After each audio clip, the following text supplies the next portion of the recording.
Saya percaya bahwa hari-hari ini, hari-hari kita adalah kita berada di penghujung akhir zaman. Banyak kali ketika orang berkhotbah atau berbicara tentang akhir zaman, sesuatu yang sangat mengerikan itu akan terjadi. Antikristus lah, cerita anak-anak, cerita tentang nanti lidahmu dipotong, bla bla bla, kau akan disisa. Sesuatu yang sangat mengerikan. Tapi apakah sesungguhnya akhir zaman itu? Dan apakah benar kita sudah ada di akhir zaman ini? Kita ada di penghujungnya. Hari ini kita coba akan belajar tentang tanda-tanda yang diberikan Yesus kepada kita. Saya percaya bahwa kedatangan Yesus yang kedua kali bukan lagi untuk menghakimi. Alkitab sudah mengatakan ketika dia datang kedua kali, dia akan mengubahkan kita dengan seketika dan akan membawa kita ke tempat yang telah dia sediakan buat kita, yaitu di kerajaan surga. Disitulah kita akan hidup selama-lamanya. Sehingga tidak ada sesuatu hal yang buruk yang akan menimpa hidup kita.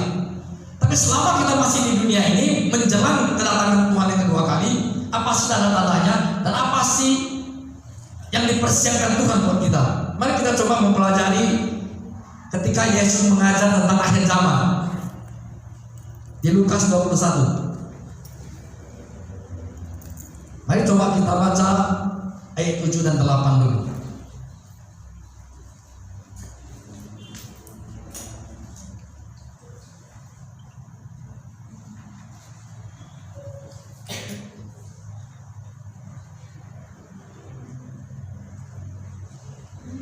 Ini cerita ketika Yesus berbicara tentang akhir zaman, tentang kedatangannya yang kedua kali. Mari kita baca bersama-sama, lalu muridnya bertanya. Mari kita baca bersama-sama. 3, 2, 1 ya. Dan murid-murid, Guru, bila manakah itu akan terjadi dan apakah tandanya kalau itu akan terjadi? Jadi murid-murid ini di ayat yang diatasnya cerita tentang kedatangannya. Lalu murid-murid tanya, kapan itu terjadi? Dan apa tandanya? Jawab Yesus. Mari kita baca bersama-sama. 3, 2, 1 ya. Waspadalah kamu, jangan disesatkan. Sebab banyak orang akan datang dengan memakai namaku dan berkata, akulah dia, dan saatnya sudah dekat.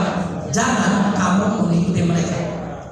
Jadi apapun alasannya, tanda yang pertama itu adalah nanti akan begitu banyak orang mengakui bahwa aku telah datang. Nah, ini adalah sebuah peringanan keras Yesus kepada murid-muridnya dan kepada kita semua. Jangan kau percaya, tidak boleh percaya kalau orang datang tiba-tiba aku adalah Mesias. Apakah tanda-tanda ini sudah terjadi? Sudah. Tahun 70 sampai tahun 80 ada terjadi seseorang yang mendeklarasikan dirinya Tuhan, yang mendeklarasikan bahwa dialah yang datang itu. Lalu banyak orang mengikuti dia dan akhirnya kalau nggak salah namanya Johannes apa gitu. Nah, terakhir setelah orang percaya kepada dia akan membawa kita menyangkal Alkitab. Dia kutip 1-2 ayat dalam Alkitab. Di dalam Alkitab ini ada 30.000 lebih ayat Alkitab. Tapi yang mereka hafal itu lebih kurang nggak sampai 100. Lalu ayat-ayat itu yang mereka ajarkan kepada kita, lama-lama kita mulai kurang meyakini Alkitab adalah firman Tuhan. Lalu mereka keluarkan kitab mereka.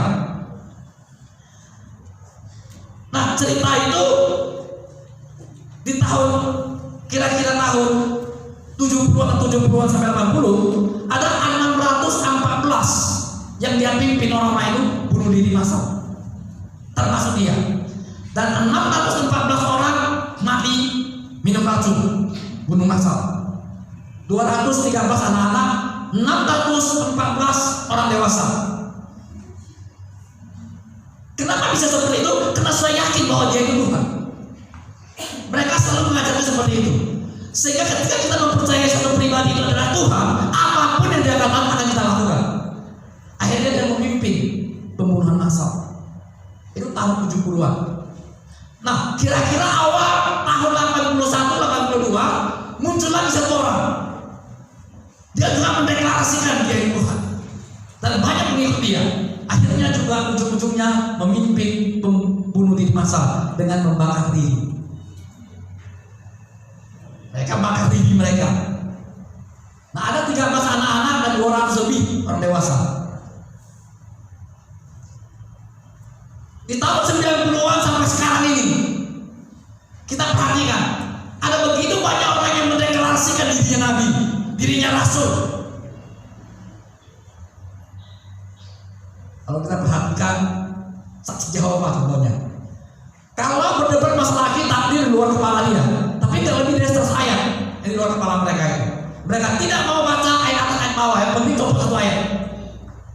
Contohnya dia bilang di kitab Wahyu, hanya 244 orang, surga sudah penuh, nggak muat lagi. Mereka baca di ayat 9-nya, di ayat 10-nya mereka nggak mau baca lagi. Di ayat 10-nya adalah daripada itu aku masih melihat ada sejumlah besar manusia berpakaian putih yang tak terhitung jumlahnya. Kalau yang 244 itu sudah hitung, tapi mereka nggak mau tahu itu, pokoknya itu benar. Akhirnya lama-lama mereka keluarkan kitab mereka. Lalu kita perhatikan Mormon. Kita perhatikan pernah terjadi dan selalu mereka punya kitab tersendiri. Perhatikan, selalu mereka punya kitab tersendiri. Pernah saya ikuti juga namanya Morius William Abraham, juga mendeklarasikan dirinya nabi. Mereka dia punya kitab tersendiri, sehingga kita dalam mempelajari jadi ibadah itu yang dibacakan. Nah, itu yang diajarkan bahwa perempuan tidak boleh pakai lipstik, perempuan tidak boleh potong rambut, perempuan nggak boleh pakai celana, harus pakai rok, dan roknya mesti di bawah lutut. Itu syarat-syarat. Nah, kalau kita perhatikan tanda-tandanya ini, sebenarnya itu sudah datang, sudah terjadi. Lalu kita lihat ayat 9 dan 10. Coba bacakan. 9. Dan apabila kamu mendengar tentang peperangan dan pemberontakan, janganlah kamu terkejut, sebab semuanya itu harus terjadi dahulu, tetapi itu tidak berarti kesudahannya akan datang segera. Tanda-tanda yang kedua adalah peperangan terjadi, pemberontakan terjadi. Jangan kamu terkejut, sebab semuanya itu harus terjadi dahulu. Tetapi itu tidak berarti kesudahannya adalah, kalau kita lihat peperangan Perang Dunia ke-1 sudah, Perang Dunia kedua sudah, pemberontakan kita melihat ada begitu banyak negara yang rakyatnya memberontak kepada pemimpinnya. Ini semua sudah terjadi. Ayat 9 ini tanda-tanda kedua yang akan terjadi. Ayat 10 tadi, Ia berkata kepada mereka, bangsa akan bangkit melawan bangsa dan kerajaan melawan kerajaan. Bangsa akan melawan bangsa, kerajaan melawan kerajaan. Ayat 11. Dan akan terjadi gempa bumi yang dahsyat, dan di berbagai tempat akan ada penyakit sampar dan kelaparan, dan akan terjadi juga hal-hal yang mengejutkan dan tanda-tanda yang dahsyat dari langit. Dan akan terjadi gempa bumi yang dahsyat. Akan ada penyakit sampar. Setelah penyakit sampar mengalami kelaparan. Kalau kita perhatikan apa yang Spanyol ada begitu banyak orang mati. Pernah terjadi flu burung, pernah terjadi SARS. Nah sekarang terjadi COVID-19. Jadi Tuhan bilang ini semua akan terjadi dulu.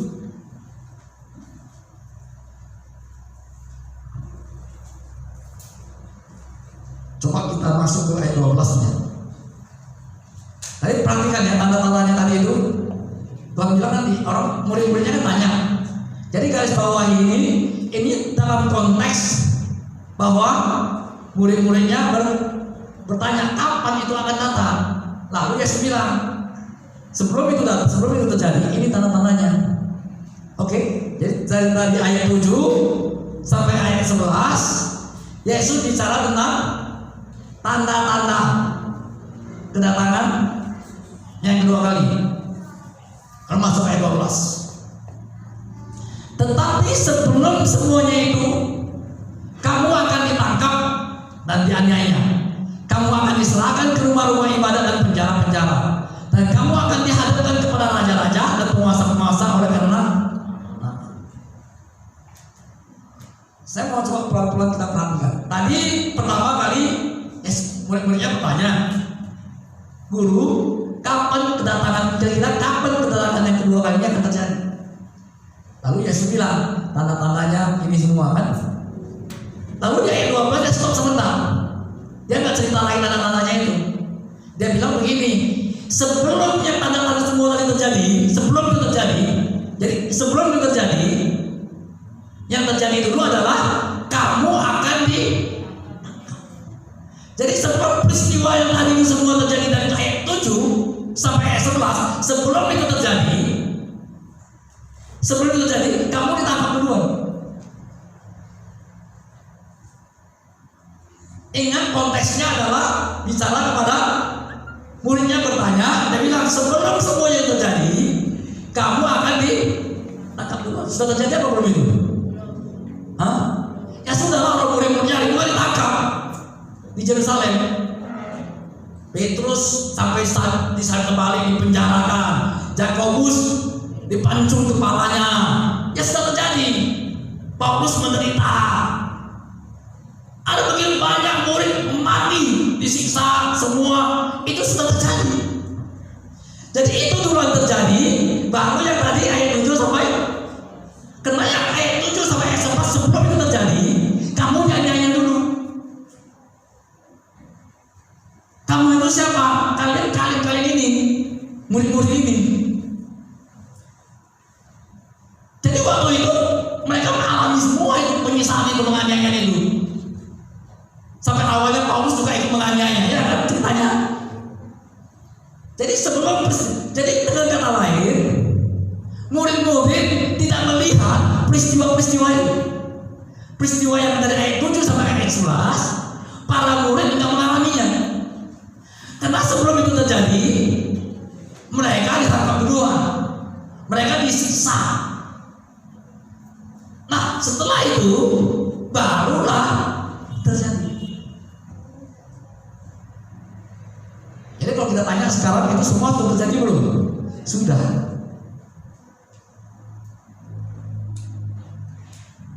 Oh ini dia tadi saya lupa. Yang mengajak orang bunuh diri itu katanya namanya David Kores. Kira-kira tahun 1978 dia akhirnya mengajak orang bunuh diri. Lalu ada satu lagi namanya Jim Jones. Itu yang pertama. Jadi dua orang ini mengaku dirinya Tuhan, akhirnya mengajak orang bunuh diri massal. Jadi perhatikan di ayat 12 ini konteksnya adalah mereka akan disiksa sebelum kedatangan Yesus. Ini semua sudah terjadi. Jadi kalau hari-hari ini ada orang yang tiba-tiba mendeklarasikan dirinya Tuhan, Baru pengikutnya ditangkap, disiksa, mereka rela dirinya disiksa, katanya mau menggenapi ayat yang lain. Itu salah.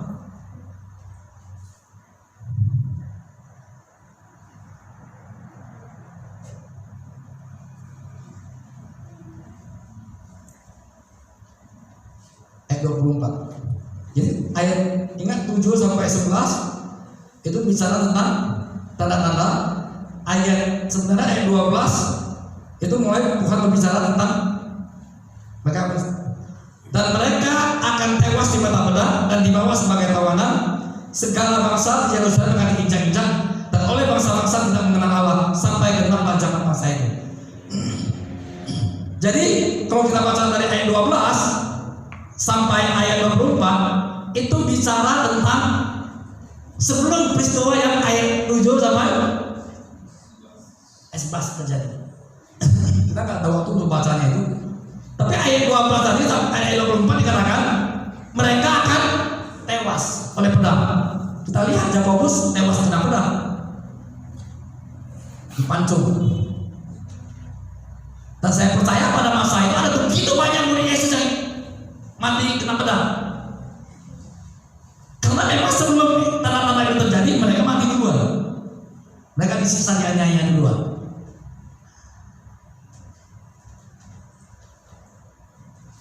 Mereka akan dibawa menjadi tawanan bangsa-bangsa.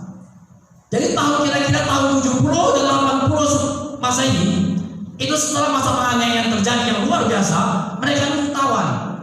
Mereka ditawan di semua bangsa-bangsa. Nah pada saat itulah bangsa Israel berserak. Kenapa orang percaya pada saat itu berserak semua? Mereka ditawan dari satu bangsa kepada bangsa yang lain. Mereka jadi tawanan. Mereka berserak semua. Tapi itu adalah bagian dari rencana Tuhan supaya bangsa Israel berserak ke seluruh dunia. Dan sampai hari ini namanya di mana-mana di negara manapun ada orang Yahudi. Kejadiannya di tahun kira-kira tahun 70 dan 80 Masehi. Nah itu diserahkan semua. Lalu kita masuk ayat 25.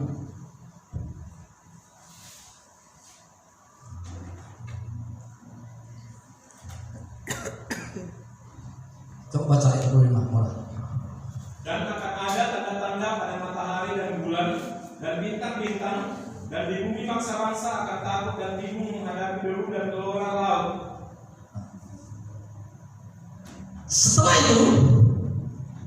Setelah itu semua terjadi lagi, akan terjadi lagi apa? Dan ada tanda-tanda matahari dan bulan dan bintang-bintang, dan bumi bangsa-bangsa akan takut dan bingung menghadapi deru dan ada banyak orang terjadi tiba-tiba terkejut. Ada deru gelora laut yang sangat luar biasa sekali. Apa itu? Tsunami. Itu sudah terjadi? Sudah. Artinya sangat jelas sekali kita sekarang ada di penghujung akhir zaman. Ayat 26. Orang akan mati ketakutan karena kecemasan berhubung dengan segala apa yang menimpa bumi ini, sebab kuasa-kuasa langit akan goncang. Jadi semua orang bisa mati ketakutan. Kalau kita lihat apa yang terjadi gempa bumi di Padang dulu, itu rumput bisa tiba-tiba hilang 2 lantai, 2 lantai masuk ke bawah, tinggal 1 lantai. Saya ngerinya malah. Nah orang bisa mati ketakutan, bukan mati menghadapi masalahnya, mereka mati ketakutan menghadapi itu. Ayat 7 dan 28. Pada waktu itu orang akan melihat anak manusia datang dalam awan dengan segala kekuasaan dan kemuliaannya. Apabila semuanya itu mulai terjadi, bangkitlah dan angkat lambung-kamu, sebab penyelamatanmu sudah dekat. Jadi akhir sebuah cerita nanti adalah Yesus akan ada di awan-awan. Di saat orang lagi mati ketakutan, percayalah saatnya akan tiba nanti bahwa Alkitab katakan lihatlah anak manusia di awan-awan dan angkatlah mukamu, lihatlah dia. Jadi semua peristiwa-peristiwa yang terjadi ini kalau kita perhatikan, kita ulangi lagi, coba perhatikan di ayat 7 sampai ayat 11. Yang pertama adalah banyak orang memakai nama Yesus. Yang kedua, Yerusalem dikepung, bangsa Israel berseret kemana-mana.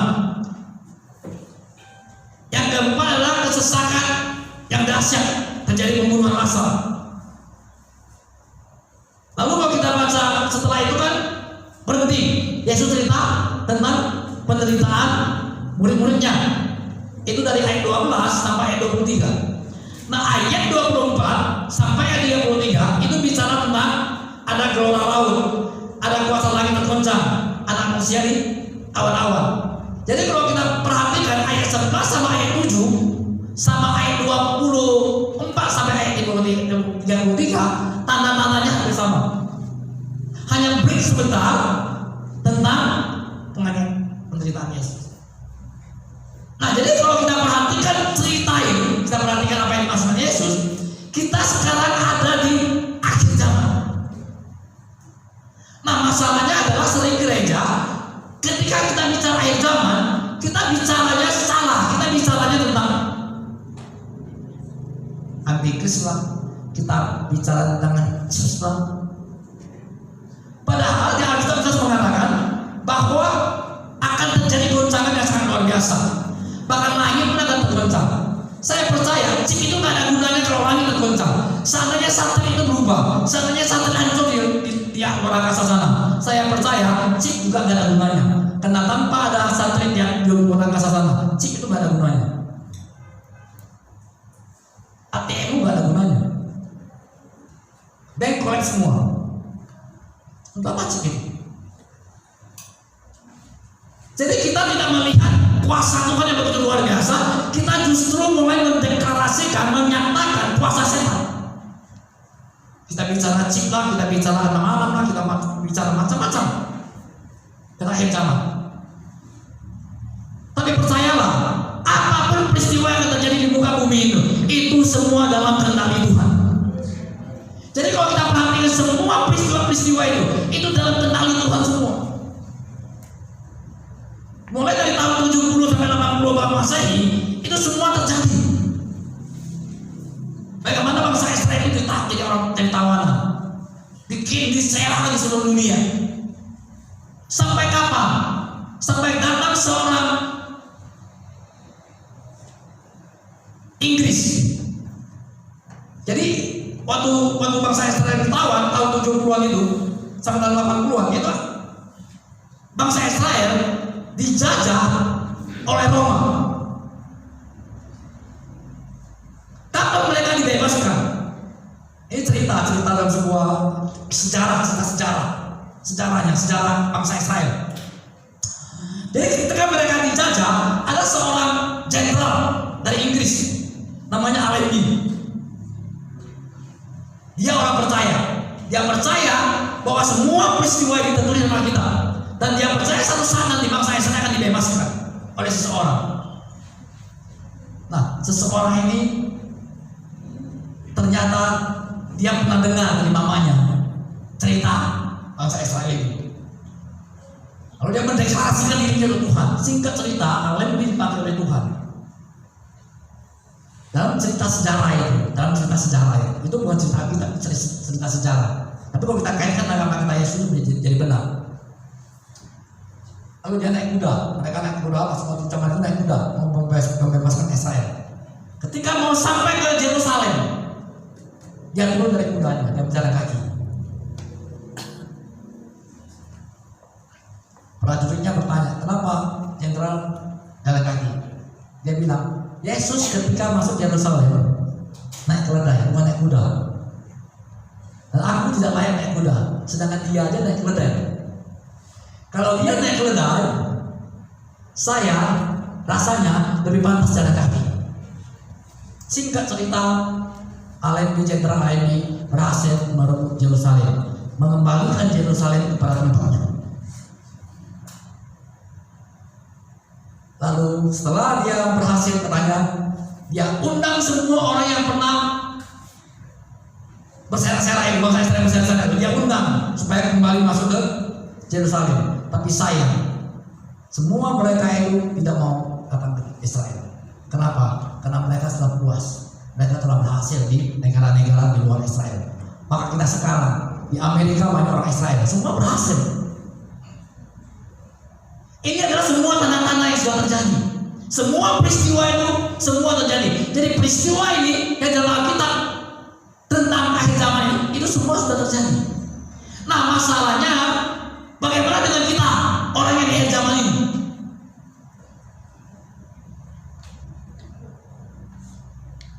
Sehingga banyak kali juga orang nakut-nakuti akhir zaman itu zaman penghakiman.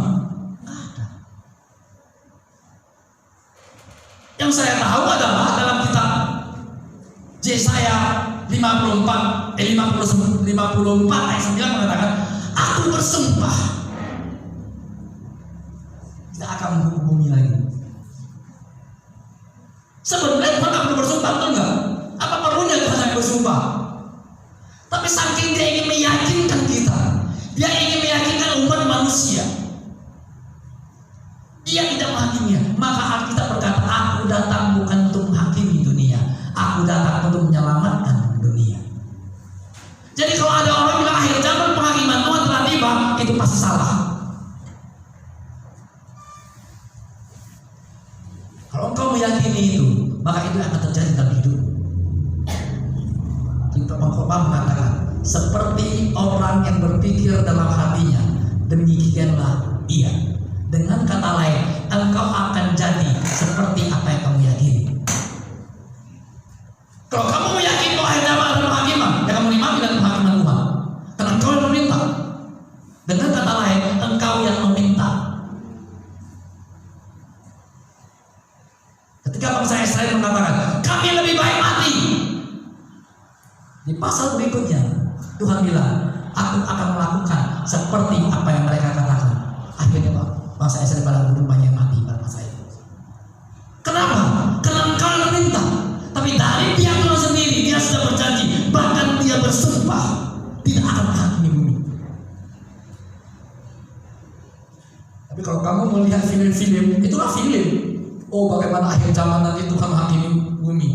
Seperti bom itu jatuh dari atas, bom atom, semua hancur, bumi ini hancur. Percayalah, itu tidak akan terjadi lagi. Seandainya Tuhan bilang, aku tidak akan menghakimi bumi lagi tanpa bersumpah, kamu percaya? Percaya kan? Apalagi kalau sampai dia berkata,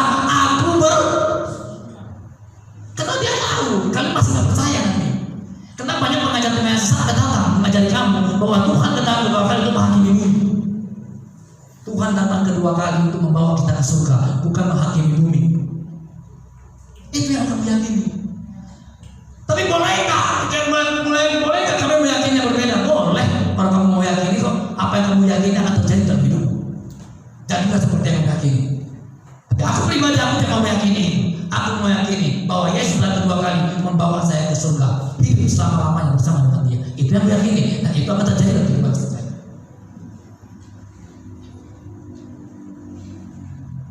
Tapi pengajar-pengajar sesat itu selalu ambil satu ayat. Dia tidak mau tahu tentang apa konteksnya. Dia tidak mau tahu ini.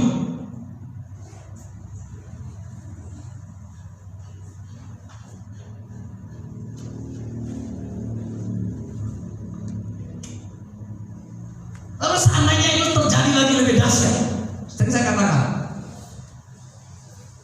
corona ini belum apa-apa, akan terjadi yang sangat lebih dahsyat.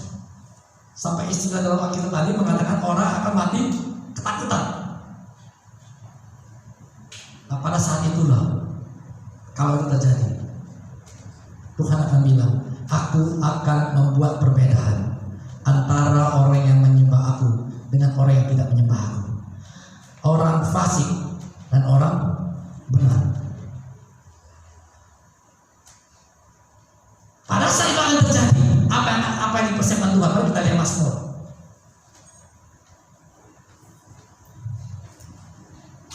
Daud selalu bisa melihat jauh ke depan. Ribuan tahun yang akan datang yang akan terjadi, dia tahu. Dia bisa tulis itu. Kenapa? Karena dia dipenuhi dengan hikmat Allah. Nah, apa yang terjadi seandainya peristiwa hal yang lebih buruk terjadi lagi? Penyakit sampar yang lebih parah akan terjadi. Alkitab telah mengatakan terjadi penyakit sampar dan mengalami kelaparan.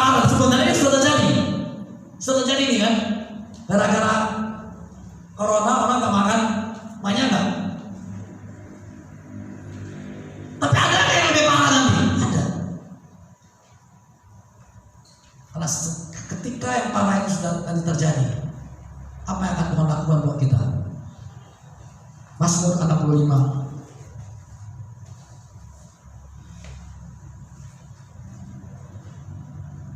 ayat 7 sampai 12. Kita coba lihat baca ayat 7 dulu.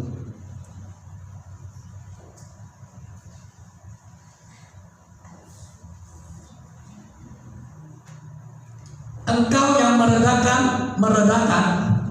deru lautan, deru gelombang-gelombangnya, dan kegemparan.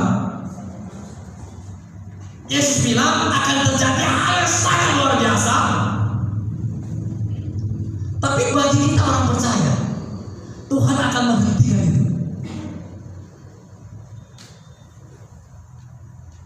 Dia bilang bahwa Dia akan meredakan. Dengan kata lain, ketika peristiwa-peristiwa mengerikan yang terjadi, ada perbedaan. Kenapa? Karena bagi kita Tuhan akan meredakan semua itu. Tadi kan cerita di kitab Lukas akan terjadi deru gelora laut yang sangat luar biasa. Dengan katakan sebuah peristiwa yang sangat luar biasa akan terjadi dalam kehidupan manusia. Tapi bagi kita orang percaya, Tuhan bilang, aku akan menghentikan. Daud sudah bisa melihat peristiwa yang akan terjadi di bulan Tuhan yang akan datang. Dan salah satu peristiwa yang akan terjadi buat kita adalah, percayalah, apapun peristiwa, gelora-gelora, gelombang besar yang terjadi dalam hidupmu, Tuhan akan menghentikan untuk kita. Itu tidak mengalami, tidak akan kita alami. Pada saat itulah akan terlihat perbedaan. Ayat 8.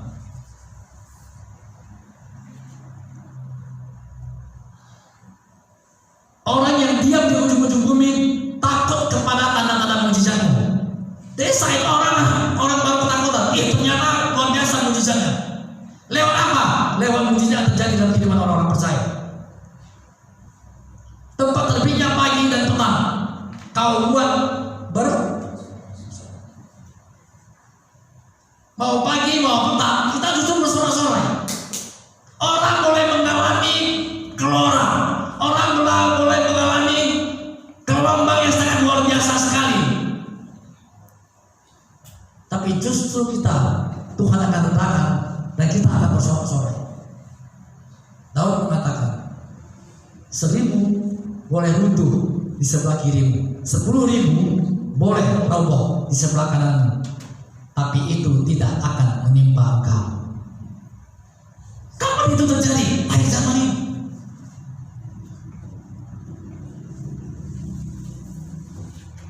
Lanjut ayat 10.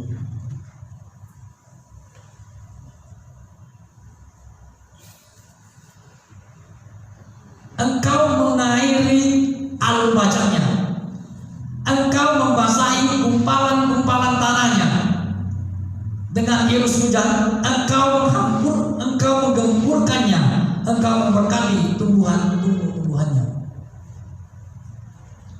Coba perhatikan pelan-pelan ayat ini. Engkau mengairi alur, ini petani yang tahu ini kan. Orang boleh mengairi kekeringan, tapi Tuhan akan mengairi alur wajahnya, membasahi gumpalan-gumpalan. Artinya tanah itu bersambur, bergumpal-gumpal dia.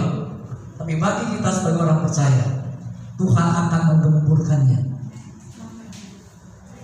Dengan apa? Dengan hujan. Di mana-mana terjadi krisis hujan, krisis air, di mana-mana mengalami keresahan. Kenapa? Karena tidak turunnya hujan.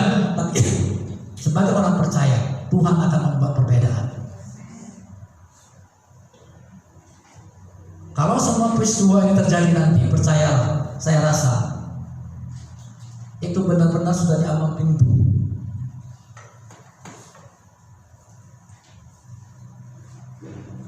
Ayat 12.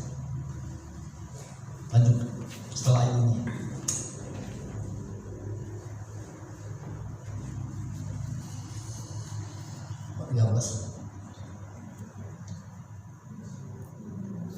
Engkau memakai tahun dengan kebaikanmu, jejakmu menguat. Bahkan Tuhan akan memakai kita dengan kebaikan jejaknya. Jadi kebaikan, kemurahan, kasih karunia-Nya akan melingkupi kepala kita. Katanya mahkota dengan kebaikannya, dengan kasih karunia-Nya. Pada saat itulah perbedaan itu begitu nyata. Nah, sebagai orang percaya, iman seperti ini harus kita miliki, sehingga kita tidak diteror oleh ketakutan.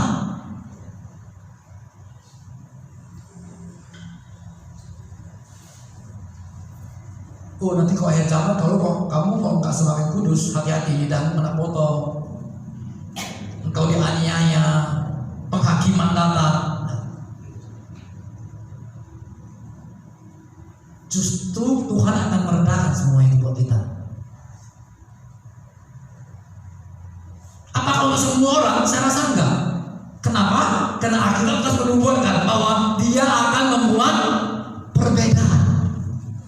Artinya tidak semua orang. Siapa yang menerima? Seseorang yang meyakini yang berbeda, melihat Tuhan, cara melihat Tuhan dengan sudut pandang yang berbeda. Dia tidak melihat lagi Tuhan sebagai Tuhan yang baik. Dia tidak melihat lagi Tuhan berkata, aku datang bukan untuk menghakimi dunia, tapi untuk menyelamatkan dunia. Itu Yesus sendiri yang mengatakannya.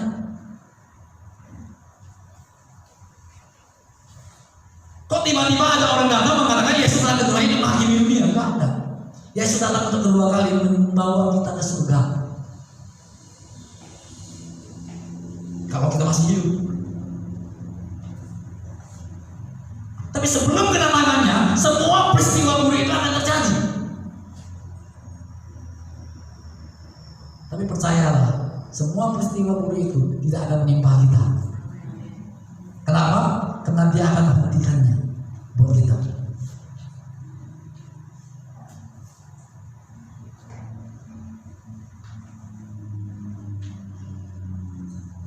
Nabi-nabi palsu, Mesias palsu, hari-hari ini lebih kencang. Cara kerjanya, metodenya sama semua. Itu buktinya dari setan. Cara kerjanya hampir sama. Kalau kamu jumpa sama orang si Jehovah, yang pertama dia katakan semua isi Alkitab yang mereka hafal luar kepala mereka. Setelah kau meyakini, setelah kita yakin dengan apa yang dikatakan Alkitab, sesungguhnya bukan itu yang benar, ini yang benar. Mereka punya kitab tersendiri. Nah, akhirnya lama-lama begitu ada dalam kelompok-kelompok sel mereka tidak bahas Alkitab. Kalaupun mereka bahas Alkitab, mereka mengambil ayat-ayat Alkitab yang sesuai dengan kemauan mereka. Mereka tidak peduli itu berikutnya cerita tentang apa. Mereka nggak mau peduli itu pasal ini berbicara tentang apa. Mereka tidak mau peduli. Mereka hanya peduli pada ayat yang satu itu. Bahkan kadang-kadang dalam satu ayat mereka hanya pakai 2 kalimat untuk meyakinkan orang. Makanya Paulus bilang begini, aku heran siapa yang bisa menyesatkan kamu sampai sejauh ini.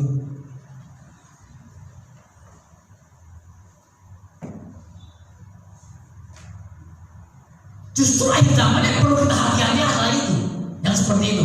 Kalau engkau bisa menghati-hati dalam hal yang seperti itu, engkau aman. Engkau tidak perlu mikirkan yang di anam-anam, cik, antar di dahi, di lengan. Enggak perlu pusing tentang itu. Yang perlu kita hati-hati akhir zaman adalah nabi palsu, Mesias palsu. Karena itulah kemungkinan yang bisa menggiring kita kepada penyesatan. Karena Alkitab bisa mengatakan kita Wahyu, naga itu ekornya akan menarik sepertiga bintang di langit. Artinya apa? Ada sepertiga orang percaya yang berhasil diaseret.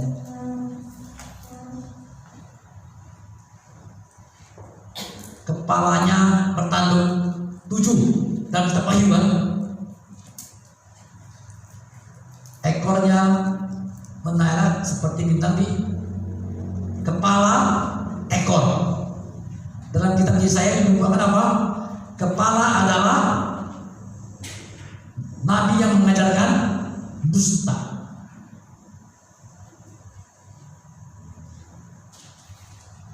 Jadi ekornya menarik seperti bintang ini, seperti bintang di langit, bukan pasir di lautan. Artinya ada sepertiga orang yang berhasil diseret. Nah, saya berharap kita tidak termasuk orang yang sepertiga ini. Tidak boleh satu pun.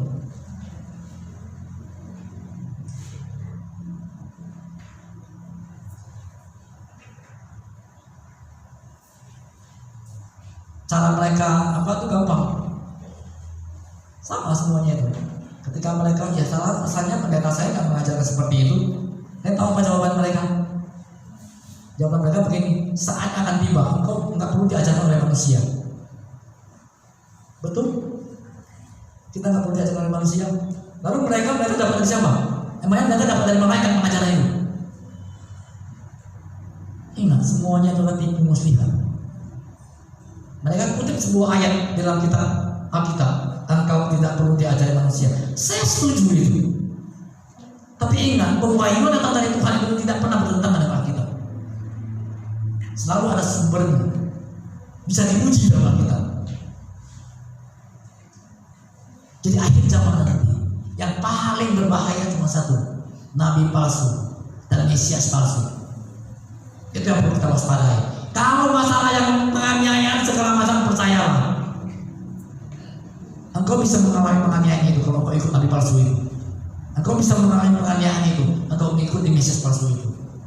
Karena bagi mereka itu kalau kena di penjara, puji Tuhan, mereka lagi menjalani salib. Tapi kalau menurut saya itu kebodohan mereka untuk menjalani salib. Contoh misalnya di Indonesia tiba-tiba ada orang mendeklarasikan dirinya sebagai Tuhan, kena tangkap apa itu? Lalu dibilang mereka menentang Tuhan. Enggak.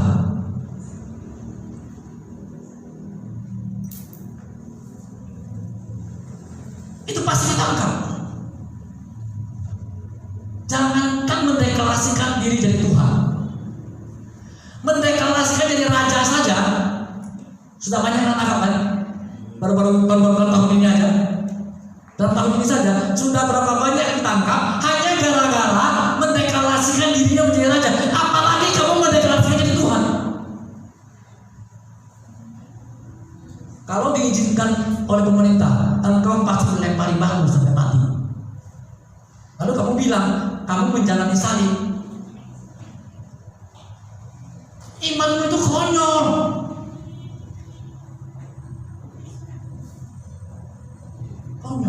Hati-hati. Karena saya lihat di media sosial ngeri sekali pembicaraan sesat sekarang. Ngeri cara kerja mereka. Rata-rata hampir sama polanya. Mudah-mudahan nggak sampai terjadi yang terjadi di tahun 70-an saya bilang tadi, yang dua nabi. Mereka awalnya pakai Alkitab semua itu, tapi akhirnya bikin bunuh diri massal. Itu terjadi. Kenapa? Saking terlanjur percaya. Ada nggak manusia percaya seperti itu? Kita yang sadar aja bilang bodoh kali dia ya. Kok mau percaya? Masa Tuhan seperti itu? Kok bodoh kali ya mau percaya sama raja kayak gitu? Kita yang sadar, kok masih sadar, tapi yang nggak waras banyak nggak? Lia Eden banyak nggak pengikutnya? Sekarang lagi kita bicara kan?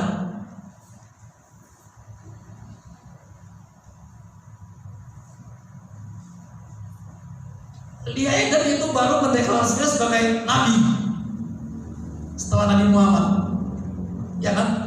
Pakai dengan tongkatnya itu, dengan kursi kebesarannya, pengikutnya ribuan.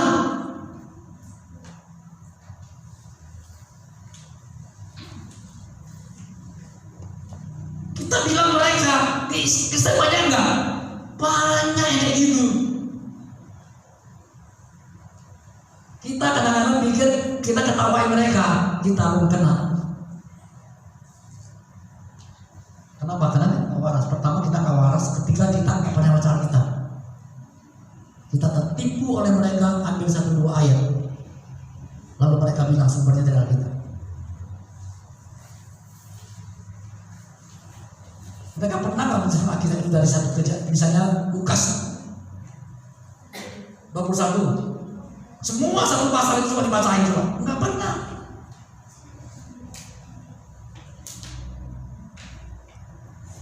Kita jangan sampai terpapar istilahnya. Saya ingatkan ini. Ingat akhir zaman yang berbahaya adalah ini dia. Bukan penghakiman, percayalah. Engkau harus meyakini bahwa tidak ada penghakiman. Roma 8 ayat 1, tidak ada penghukuman di dalam Kristus Yesus. Itu jelas. Aku bersumpah. Kurang apa lagi kalau Yesus sudah bersumpah? Apalagi yang mau kalian minta? Kalau sudah sempat dia bilang aku bersumpah. Kalau manusia bersumpah bisa saja kan? Hari ini bersumpah besok ulang, boleh nggak? Tapi kalau Yesus yang bersumpah, nggak mungkin lah. Jadi kok masih ada orang percaya? Kenapa? Karena mereka ada beberapa ayat dalam kitab tentang akhir zaman. Nah, saya berharap hari ini itu mencerahkan kita. Waspadai yang dari internet itu. Waspadai. Ketika kau bermasalah nanti di penjara, ditangkap, jangan kamu bilang itu kau menjalani salib. Oh, aku sedang memikul salib Yesus, menderita untuk Yesus. Engkau tidak akan sanggup menderita untuk Yesus. Yang ada adalah Yesus yang menderita untuk kamu. Kau tidak akan sanggup.